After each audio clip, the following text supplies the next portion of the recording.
ఇక్కడ మీకు నేను ఒక ఆసక్తికరమైనటువంటి విషయము చెబుతాను. మిస్టర్ పర్ఫెక్ట్ అనే ఒక సినిమా 2010-11లో వచ్చిందనుకుంటా. ఆ సినిమా సూపర్ హిట్ అయింది. ప్రభాస్కి ఒక ఈ గ్రేట్ ఇండియన్ స్టార్ ఇమేజ్ రాకముందు చేసిన మంచి సినిమాలలో అదొకటి. మిర్చి, మిస్టర్ పర్ఫెక్ట్ ఈ రెండు సినిమాలు ప్రభాస్ కెరీర్లో చాలా ముఖ్యమైన పాత్ర పోషించాయి. ఈ మిస్టర్ పర్ఫెక్ట్ అనే ఒక సినిమా తన నవల ఆధారంగానే తీశారు, కాపీ కొట్టారు. తన అనుమతి తీసుకోలేదు అంటూ ముమ్మిడి శ్యామలారాణి అనే ఒక రచయిత్రి కంప్లైంట్ చేశారు 2017లో. వాస్తవంగా నేను 2010లోనో 11లోనో సినిమా రిలీజ్ అయితే 6 ఏళ్ల తర్వాత కేసు వేయటం ఏంటి అని అనుకున్నా. కానీ ఆ తర్వాత బాగా వెతికిన తర్వాత అర్థమైంది ఏంటంటే ఆవిడ కేసు పెట్టడానికి ముందు నుంచి ప్రయత్నాలు చేశారు. వారు అమెరికాలో ఉంటారట. సినిమా చూసి ఈ కేసు వేయడానికి హైదరాబాద్ రావటము వెళ్ళటము ఇవన్నీ చేశారట.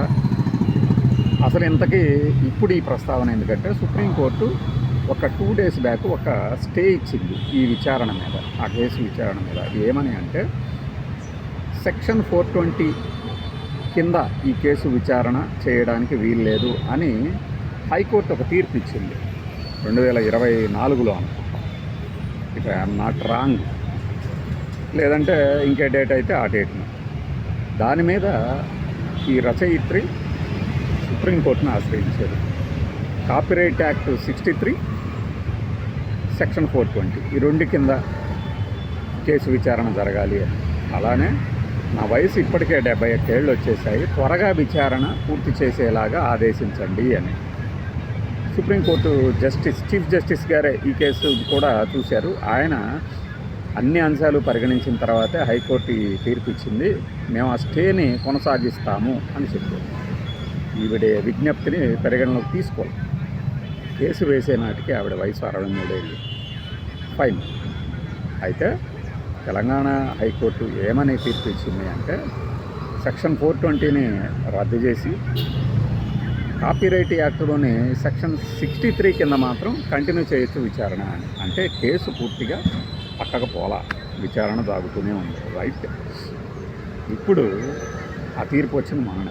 ఆ సందర్భంగా మరొకసారి ఈ కేసు పూర్వపరాలను చూద్దాము అనిపించినప్పుడు తెలిసింది ఈ రచయిత్రి గారు ఇప్పటి నుంచి నిర్మాత గారిని, దర్శకుడిని ఇద్దరిని కలిసేందుకు ప్రయత్నించినా వాళ్ళు నిరాకరించారు. కనీసం మాట్లాడటానికి కూడా ఛాన్స్ ఇవ్వలేదు. లీగల్ నోటీస్ ఇచ్చిన తర్వాత ప్రొడ్యూసర్ దిల్ రాజు మాత్రం ఇది దశరథది కథ అని చెప్పారట. కానీ మూల కథ మన దిల్ రాజు, అల్లు శిరీష్ అని వేసుకున్నాం, టైటిల్స్లో ఉందట.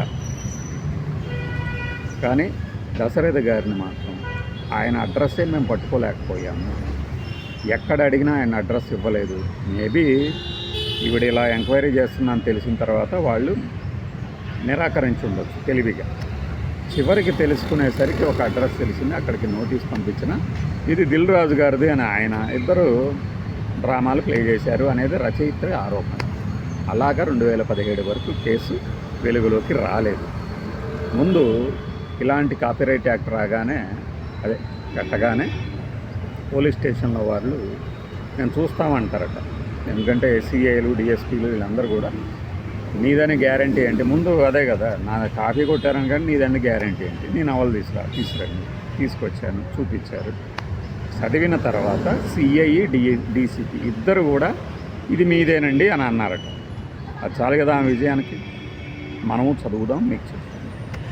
ఆ నవల పేరు నా మనసు కోరింది నిన్నే. ఫైన్. వారు ఇచ్చిన సమాధానం లీగల్గా నిర్మాత కానీ దర్శకులు కానీ దర్శకుడు దశరథ్ అప్పట్లో లీగల్ నోటీసు కూడా వేస్తాను, మీ మీద పరువు నష్టం దావా వేస్తాను, క్రిమినల్ చర్యలు తీసుకుంటాను, అసలు మీరు చెప్తున్న నవల పబ్లిష్ అయ్యే దానికి ముందే మేము ప్రభాస్ గారిని కలిసాము, నిర్మాతలను అంగీకరించాము, షూటింగ్ కూడా చేసాం అని రకరకాలుగా మాట్లాడుతూ ఆయన ఒక లిఖితపూర్వకంగా లేఖ కూడా రాశాడు. అంటే స్పందించాడు, లీగల్ నోటీసులకు స్పందించాడు. బట్ ఆవిడ మాత్రం వెనక్కి తగ్గల, కొనసాగిస్తున్నారు లీగల్ ఫైట్. ఇక్కడ కొన్ని విషయాలు చెప్పుకోవాలి. మనం రైటర్స్ అసోసియేషన్లో రిజిస్ట్రేషన్ చేసుకోవాలి కథని. అంటే ఇది ఒక ప్రైవేట్ సంస్థే, వీళ్ళు నిర్ధారిస్తారు ఇది కాపీనా కాదా అనేది. ఇక్కడే మనం గతంలో చెప్పుకున్నాం శ్రీమంతుడు అనే మన మహేష్ బాబు గారి సినిమాని శరత్ చంద్ర ఉరఫ్ ఆర్డి విల్సన్ బీజేపీ లీడర్ ఆయన, చాలామందికి తెలియదు. ఏ ఛానల్కి వెళ్ళి ఆయన 5 ఏళ్ల పాటు జగన్మోహన్ రెడ్డిని తూర్పారబట్టాడు ఆ ఛానల్లో వాళ్ళకు కూడా తెలియదు ఆ నవల రచయిత అతనే. ఆయన ఇదే ప్రశ్న అడిగినప్పుడు, ఏం లేదు సార్, వాళ్ళకి తెలిసిపోద్దండి మనం ఎంత కాపీ కొట్టినా కూడా వాళ్ళ పదాలు ఎక్కడ నేనేదో పేరు మార్చాను అది మార్చాను ఇది మార్చాను అంటే కుదరదండి, అంటే తెలిసిపోద్ది వాళ్ళకి కాపీ కొట్టారా లేదా అనేది అని చెప్పారు. అట్లా ఈ నవల చూసి కాపీ కొట్టారా లేదా అనేది అర్థమవుతుంది. ఫైన్, నిరూపించడం ఎట్లా? స్క్రిప్టు ఎలాగ వాళ్ళు రిజిస్ట్రేషన్ చేసుకుంటారు అంటే, ఇప్పుడు ఎం శ్యామలారాణి పేరుతోనే స్క్రిప్ట్ని రిజిస్టర్ చేస్తే ఎం కాదండి మీ మొత్తం పేరు రాయాలి, లేకపోతే రేపు ఎవరైనా వచ్చి ఎం శ్యామలారాణి నేనే అంటే మీరు కాదు అని ప్రూవ్ చేసుకోలేరు కదా అని 3 విండోలు ఉంటాయట రైటర్స్ అసోసియేషన్లో. ఒకళ్ళు రసీదు ఇచ్చేవాళ్ళు, ఒకళ్ళు చూసేవాళ్ళు, ఒకళ్ళు చేసేవాళ్ళు, మొత్తానికి స్టాంపులు అన్నీ కలిపి స్క్రిప్ట్ ఎన్ని పేజీలు ఉంటుంది ఇవన్నీ కలిపి కూడా ఒక స్టాంప్ వేసిస్తారు, సైన్లు చేస్తారు అని. మరి ఇది మీ స్క్రిప్టే అని ఏంటి గ్యారంటీ అని దశరథని అడిగినప్పుడు, వాళ్ళట లీగల్గా అడిగినప్పుడు ఒక 20 పేజీలు తీసుకొచ్చి, ఏది మాకు 6 నెలలు టైం కావాలని అడిగి 20 పేజీలు స్క్రిప్ట్ తీసుకొచ్చి చూపించాడు. దాని మీద సంతకాలు లేవట. అవసరమైన నెంబర్లు ఈవిడ చెప్పారే ఫస్ట్ 3 విండోల దగ్గరికి వెళ్ళి రిజిస్ట్రేషన్ పూర్తయి వస్తుంది బుక్ అని, ఏది ఆ రైటర్స్ అసోసియేషన్, అలా సంతకాలు లేవట. వాళ్ళని అడిగితే ఇలా ఇస్తారా బాబు మీరు అంటే, ఏమంటే మేము ఇది మా మెడకు చుట్టుకుంటుంది, మేము ఎలా పడితే అలా సంతకాలు పెట్టము అన్నారు. సో ఆవిడ వాదన ప్రకారం దశరథ్ ఇచ్చిన స్క్రిప్ట్ దొంగది మెయింటైన్ చేసింది ఆవిడ వాదన ప్రకారం. ఇప్పుడు కాపీ రైట్ యాక్ట్ ప్రకారం ఇది ముందుకెళ్తుంది. కానీ ఒక్క నవలని చూసి సినిమా కాపీ కొట్టారా లేదా అని తేల్చడానికి ఇన్ని రోజులు పడుతుంది ఆ రైటర్స్ అసోసియేషన్ వాళ్ళకి కానీ, ఈ కేసుని విచారిస్తున్న వాళ్ళకి కానీ. ఒక నవలని అంటే కాలమాన పరిస్థితులు, ఈ నవల పబ్లిష్ అయిన తర్వాతకి ముందే వాళ్ళు వెళ్ళి కలిశారు అనడానికి ప్రూఫ్లు, ఈ స్క్రిప్ట్ నాదే అని రైటర్స్ అసోసియేషన్లో ఈయన ముందే చేసి ఉంటే దానికి రుజువులు, ఆ రుజువులు కరెక్టా కాదా? ఎన్ని రోజులు పడుతుంది తేల్చడానికి? అంటే నోరున్నోడిదే రాజ్యమా? లేదు అంటే ఈ వయసులో కూడా ఆవిడ ఏమీ ఆశించి పోరాడుతుంది చెప్పండి. మన సినిమాల్లో మాత్రం భారీ డైలాగులు రాసుకుంటుంటాం.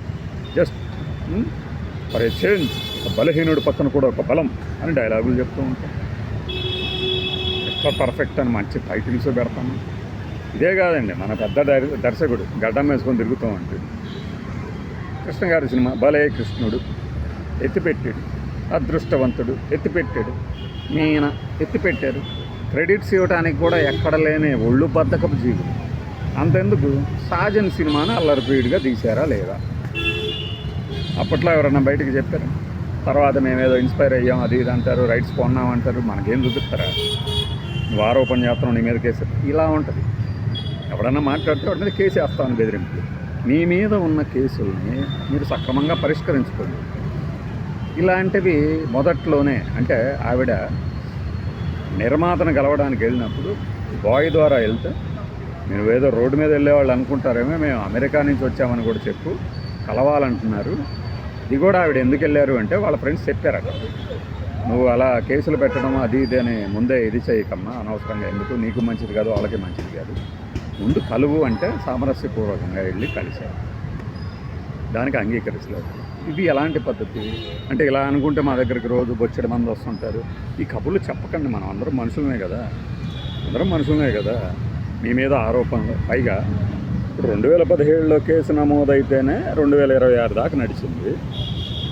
అంటే ఎంత తీవ్రంగా ఆవిడ ఇది నాది అని నమ్ముతుండాలి. దీనికి ఒక రెస్పెక్ట్ ఇవ్వాలి కదా ఈ లీగల్ ఫైట్కి. చివరికి ఏం తేలుస్తారు, ఎప్పటికి తేలుస్తారు. ఇప్పుడు రోబో సినిమా ఉంది, మైనంపాటి భాస్కర్ గారు చనిపోయారు. ఆయన రాసిన బుద్ధిజీవి అనే నవల ఆధారంగా తీశారని చెప్పేసి ఆయన ఇప్పుడు కంప్లైంట్ చేశారు. అది ఫలించలేదు. కానీ రోబో సినిమా ఫలానాది మేధో సంపత్తి కలిగి ఉన్నది అని ఒక వ్యక్తికి మొన్న జరిమానా కట్టాల్సి వచ్చింది రోబో నిర్మాతలు. వాళ్ళు వందల కోట్లు పెట్టి సినిమాలు తీస్తారు, దేంతో అయినా నోరు నొక్కేద్దామని చూస్తారు. చివరికి ఏమైంది, అంటే ఇంత కాలాతీతమా మరి? ఒక్కో సినిమా రిలీజ్ అయిపోయి దాదాపు 15 ఏళ్ళు అవుతుంటే ఇప్పుడు వస్తాయి ఆ తీర్పులు. అట్లానే ఛాంబర్లో కానీ ఇంకో చోట కానీ ఇలాంటి వాటికి చెక్ పెట్టాలి అంటే పెద్దలు కాదు, అది నిజాయితీగా ఆలోచించే పెద్దలు కాదు. ఇప్పుడు దాసరి నారాయణరావు గారు మన డైరెక్టర్ శంకర్కి ఈ మురుగదాసు విజయ్ దగ్గర నుంచి నష్టపరిహారం ఇప్పించారు. ఏది కత్తి కథ నుంచి, కత్తి మన ఖైదీ నెంబర్ 150 ఎలా ఇప్పించారు? కథ చూశారు, అది ఎలా కాపీ కొట్టారో కూడా నేను ఒక వీడియోలో చెప్పినట్టున్నా. ఈయన ఏ సందర్భంలో ఎవరెవరికి చెప్తే కథ ఎక్కడికి ఎలా చేరింది అనేది. ఇలాంటి వాళ్ళందరూ మనం సినిమాల్లో మంచి మంచి నీతులు చెప్తూ ఉంటారు, మనమేం చూస్తూ ఉంటాం. తప్పు పట్టడంలా చిన్న విషయం కదా, ఎందుకు ఇక్కడ దాకా తెచ్చుకోవాలి అని.